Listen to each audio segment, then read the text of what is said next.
ikiwa wananiuliza msingi wa uzima, twahitaji kuongeza kwa kazi yake Yesu.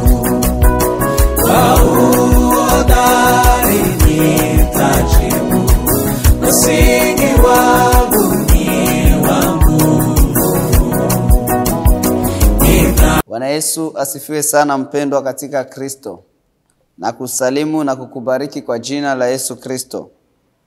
Tunakuja na somo mzuri ambayo ina kichwa nasema mjakazi wa Bwana. Mjakazi wa Bwana au mama wa imani. Kanisa ni mke wa Kristo. Kanisa ni bibi harusi. Kama unamwamini Bwana Yesu, Kristo anakuja na kaa ndani yako, yaani ndani ya roho yako na ndani ya mwili wako. Bwana Yesu asifiwe sana. Tutaenda kusoma neno la Mungu, lakini tunamshukuru Mungu mbele ya kusoma maandiko matakatifu. Baba, tunakushukuru kwa neema ambayo umetupatia kwa muda na saa kama na hizi kulisikia neno lako hili ambalo umetupa ndani ya mioyo yetu kwamba tulichangie na watoto wako. Ninakushukuru kwa sababu uko pamoja nasi.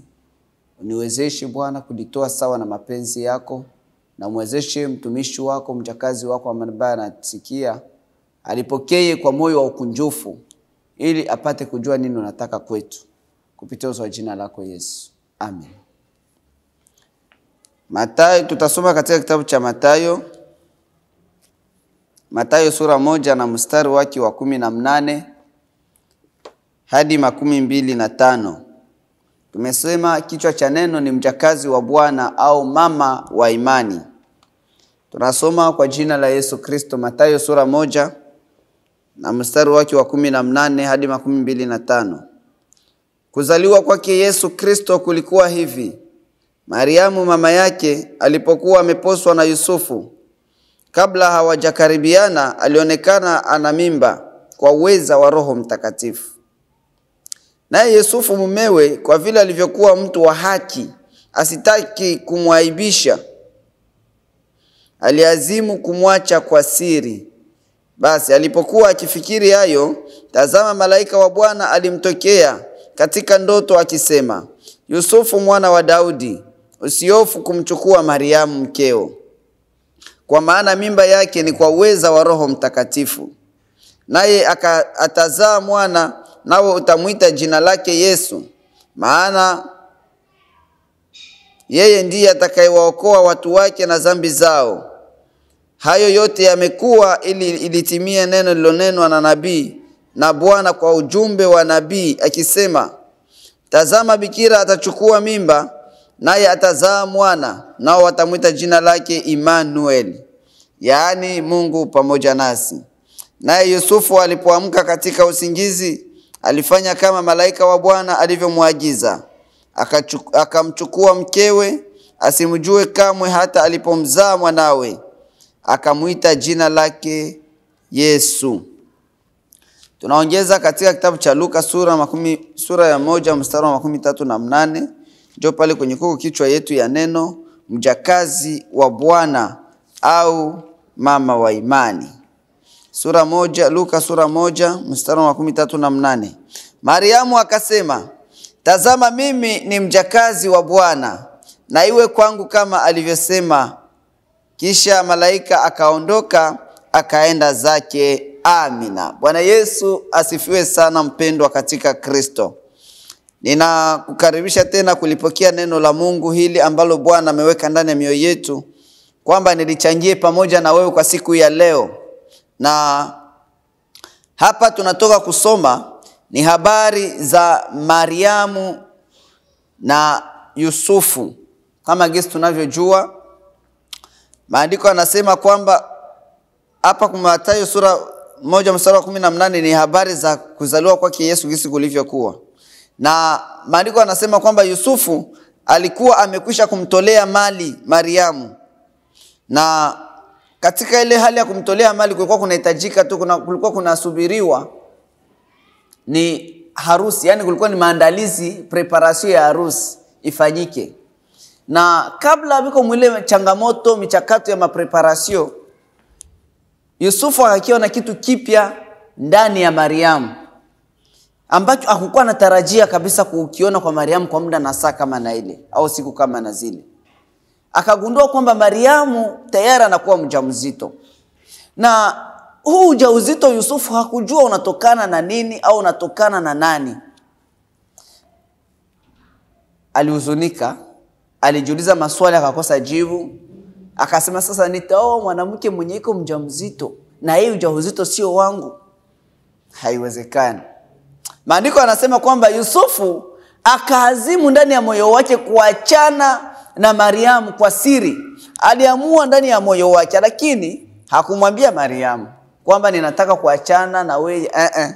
Alikamata decision ndani ya nafsi yake kwamba ninataka kuachana na Mariamu kwa siri, kwa sababu amekuwa mjamzito na sijui ujauzito ni wa nani. Na watu ambao walikuwa mwile eneo walijua kwamba ule ujauzito ni wa Yusufu. Lakini Yusufu yeye alijua kwamba huu ujauzito sio wake. Bwana Yesu asifiwe sana. Na Mariamu hakumwambia Yusufu kwamba ninakuwa mjamzito Yusufu, njoo vile Roho wa Mungu, Roho Mtakatifu amenishukia na malaika wa Bwana ameniambia kwamba nitapata mimba na nitamzaa mwana. Hakumwambia vile. Mariamu hakumwambia. Na Yusufu vile vile yeye kisha kuona ikamubidi tu akamate decision ndani ya moyo wake. Bwana Yesu asifiwe sana. Sasa hapa kuna swali ambayo wewe na mimi tunatakiwa tujiulize. Kwa nini Mariamu kisha kupatikana iko mjauzito na amekwisha kutolewa mali, kwa nini hakuenda kumwambia Yusufu, njoo vile mume wangu, Roho Mtakatifu amenikujia na akaniambia, malaika wa Bwana amenikujia akaniambia kwamba nitapata ujauzito na ndio hivyo kisi ninakuwa mjauzito, hii mimba ni ya Roho Mtakatifu. Bwana tusaidie sana.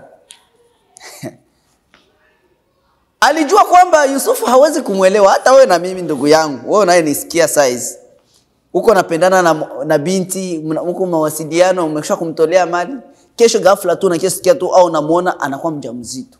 Kisha anakuwa kwambia, njoo vile hii ujauzito niko nao, sio hakuna mwanaume mwenye tulikutanana naye kimwili, ni Roho Mtakatifu. Utamuelewa wewe mwanamke yeye? Hayo ndio yalimfikia Yusufu.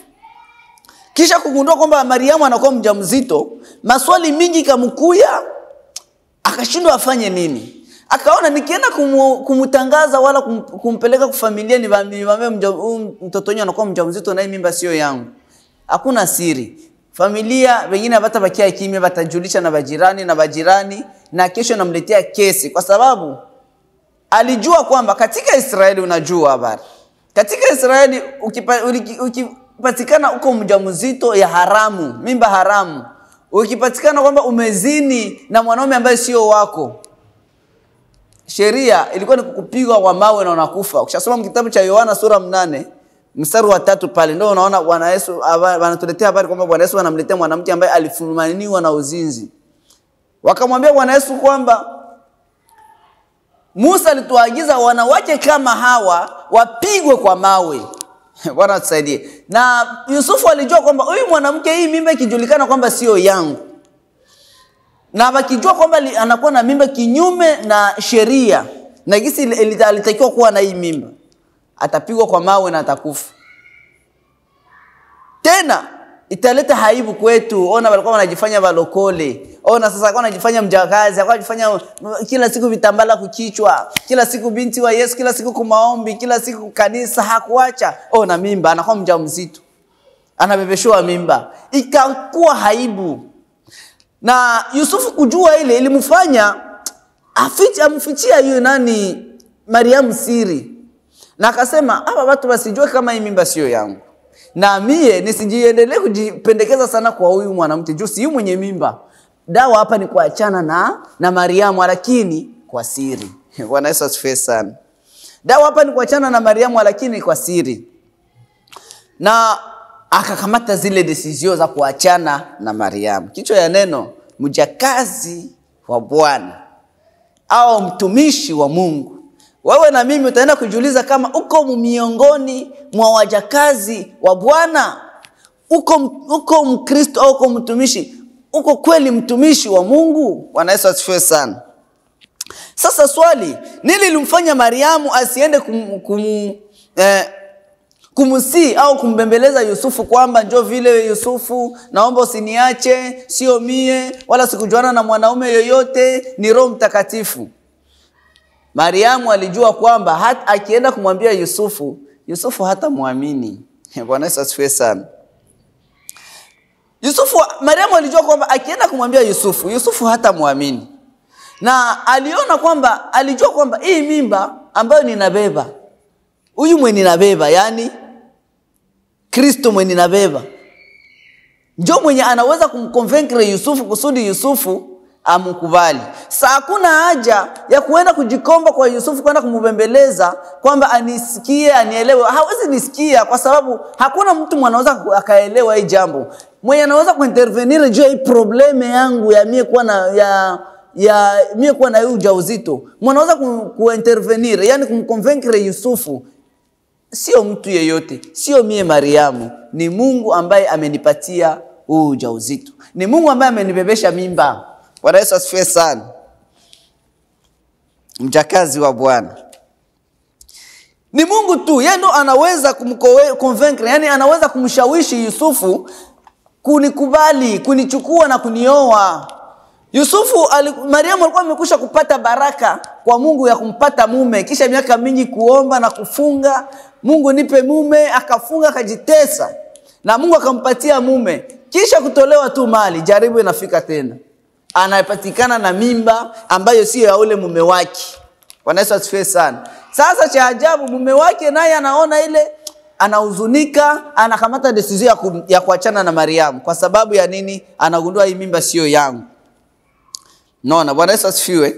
Lakini Mariamu yeye alikuwa anamuona yule, alikuwa anamuona yule ambaye alimbebesha mimba kwamba yeye tu ndio anaweza kunitetea, yeye tu ndio mwenye anaweza kunisaidia mwa hii circumstance, mwa hii hali ya ujauzito. Yeye tu ndio anaweza kunisemea kwa Yusufu ili Yusufu anikamate, ili Yusufu anichukue nikuwe mke wake. Ni Mungu tu.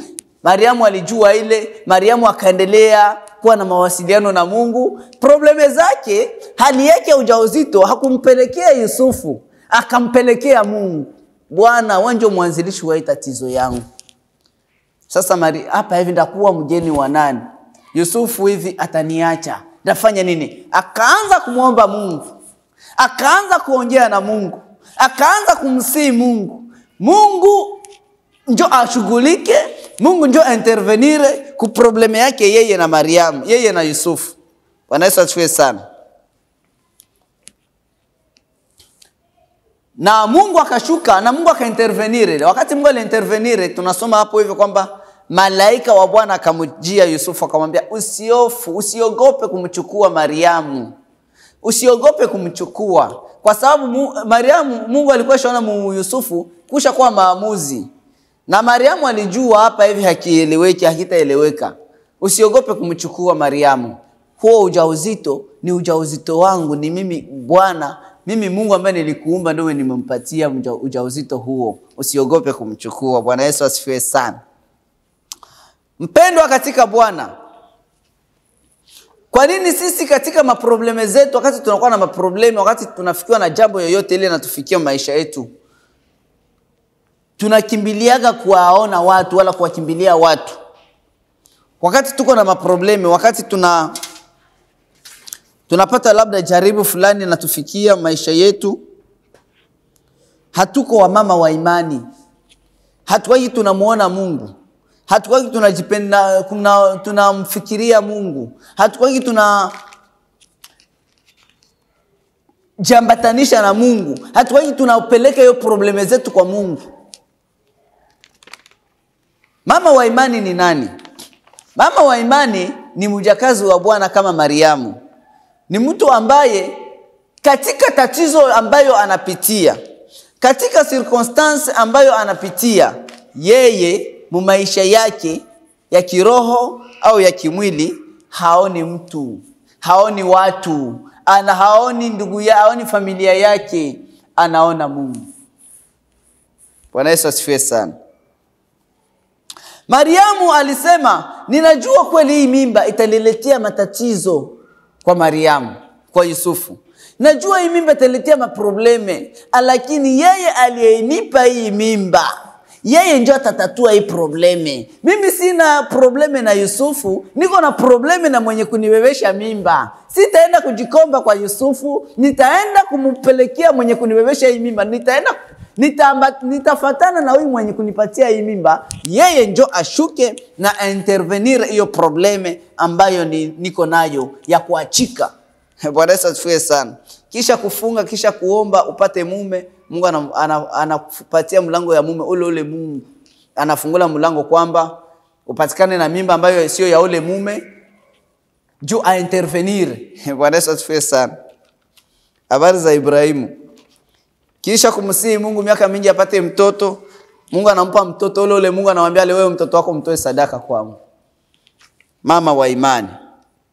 Mama wa imani ni Mkristo ambaye anambeba Kristo.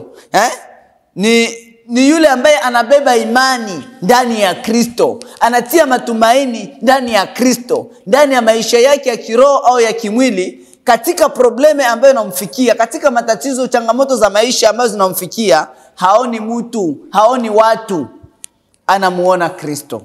Hafikirii vitu ambavyo Mungu alimbariki au Mungu alimpatia, lakini anamuona Mungu. Mariamu katika circumstance ile, Mariamu katika ile kusemwa vibaya, katika ile mamirimire ilikuwa, Mariamu hakuona mtu, alimuona Mungu. Ndio maana anasema katika Luka, aseme, tazama mimi ni mjakazi wa Bwana, na iwe kwangu kama apendavyo Bwana. Yaani kwake probleme yote ilikuwa inamfikia, circumstance yote ya mbaya au ya mzuri ilikuwa inamfikia, yeye alikuwa anaona yeye ni mjakazi wa Bwana, na iwe kwake kama apendavyo Bwana. Yaani mapenzi ya Mungu yatimizwe. Bwana Yesu asifiwe sana. Jinsi mimba yangu inatokana na Mungu, asema Mariamu. Akusema Mariamu kwamba jinsi mimba yangu inatokana na Mungu, ninatakiwa niende kumshawishi mume wangu, niende kumshawishi Yusufu kusudi aje kunichukua anioe. Hapana. Hakufanya hivi vitu kama na vile. Mwakili yake na mawazo yake, Yusufu alijua kwamba Mungu ndio mwanzilishi wa hii tatizo, na Mungu ndio ataintervenire kutatua hii probleme. Bwana Yesu asifiwe sana. Mama wa imani au mjakazi wa Bwana ni Mkristo ambaye katika matatizo yake ya kiroho au ya kimwili anamuona Bwana, anamsubiri Bwana, anamuita Bwana, anamuhitaji Bwana, anashikamana na Bwana. Bwana Yesu asifiwe sana. Hata kama watu wanakuahidi vitu,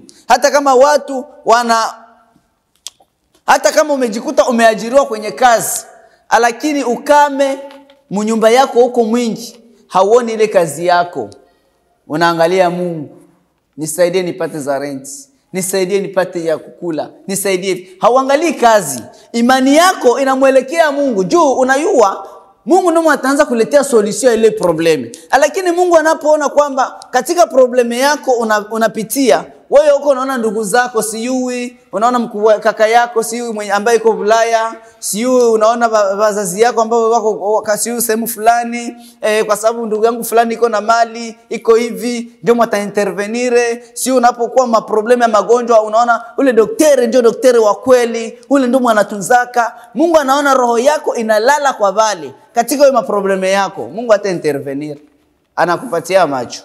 Lakini kama roho yako iko naona Mungu, Mungu anaintervenire. Inafika wakati hata waganga wanashindwa hata kukutunza, wanakuambia hii ugonjwa wako unashindikana, wewe urudia nyumbani usubirie kufa.